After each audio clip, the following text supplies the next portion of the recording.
Lagi-lagi granat Rusia menggagalkan proses evakuasi pasukan Ukraina yang terluka pasca kontak senjata. Granat dilempar pada posisi pasukan Ukraina yang mengevakuasi rekannya.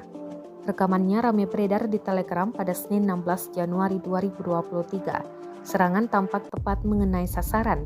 Serpihan granat juga melukai pasukan Ukraina lainnya.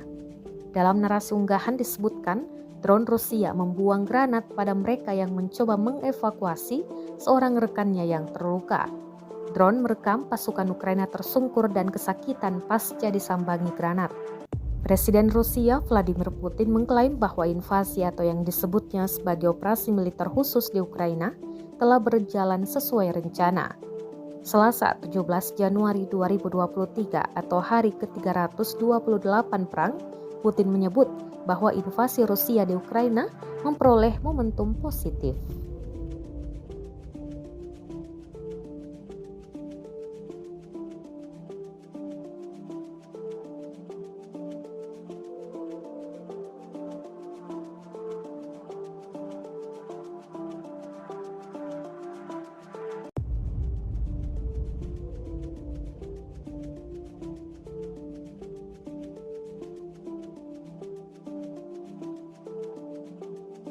Terima kasih sudah nonton.